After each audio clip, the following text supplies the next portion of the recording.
Camarade président Vladimir Poutine, camarade président chef d'État africain, camarade chef de délégation, bonjour. C'est un honneur pour moi ce matin donc de prendre la parole ici et de vous passer donc le salut fraternel du peuple du pays des hommes intègres. C'est aussi le lieu pour moi, avant tout propos, de rendre grâce à Dieu, Dieu Tout-Puissant qui nous a permis de nous réunir ici ce matin en bonne santé pour parler de l'avenir et du bien-être donc de nos peuples. Je m'en vais m'excuser auprès des anciens que je pourrais vexer dans mes propos à venir. Africanité oblige, les droits d'aînesse, je me dois de m'excuser. Camarades, j'ai quelques questions donc de ma génération, mille et une questions qu'on se pose. Mais nous n'avons pas de réponse. Et il se trouve qu'ici, nous pouvons laver donc notre linge sale parce qu'on se sent en famille. On se sent en famille en ce sens que la Russie est une famille aussi pour l'Afrique. C'est une famille parce que nous avons la même histoire. La Russie a consenti d'énormes sacrifices pour libérer le monde du nazisme pendant la Seconde Guerre mondiale. Les peuples africains, nos grands-pères, ont été déportés de force aussi pour aider l'Europe à se débarrasser du nazisme. Nous partageons la même histoire en ce sens que nous sommes les peuples oubliés du monde, qu'ils soient dans les livres d'histoire, dans les documentaires ou films, on tend donc à balayer le rôle prépondérant qu'a joué la Russie et de l'Afrique dans cette lutte contre le nazisme. Nous sommes ensemble parce que, actuellement, nous sommes là pour parler de l'avenir de nos peuples, de ce qui va advenir demain, de ce monde libre auquel nous aspirons, de ce monde sans ingérence dans nos affaires internes. Nous avons les mêmes perspectives et je souhaite que ce sommet soit l'occasion donc de pouvoir tisser de très bonnes relations en vue d'un meilleur avenir de nos peuples.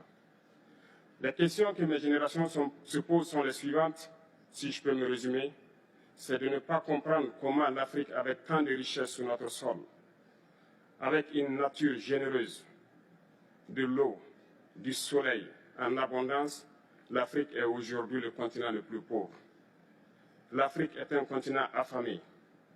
Et comment se fait-il que les chefs d'État traversent donc le monde à mendier? Voici des questions que nous nous posons et que nous n'avons pas de réponse jusque-là. Nous avons l'occasion de tisser de nouvelles relations. Et j'espère que ces relations puissent être les meilleures pour donner un meilleur avenir à nos peuples.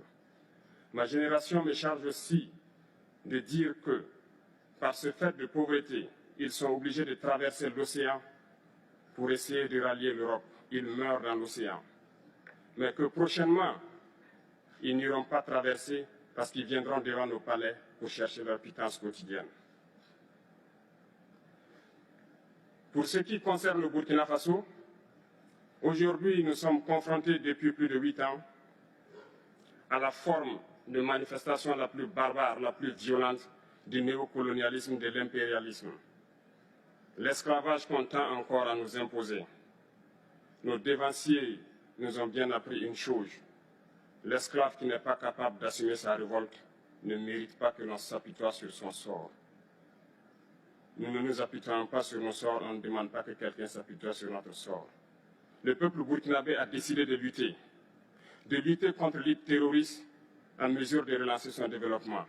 Dans cette lutte, des vaillants peuples, des vaillantes populations se sont engagées à prendre les armes face au terrorisme, ceux que nous avons affectueusement appelés les VDP, des volontaires.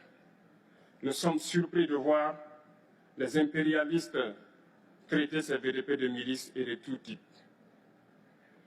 C'est décevant, parce qu'en Europe, lorsque des peuples prennent les armes pour défendre leur patrie, on les traite de patriotes.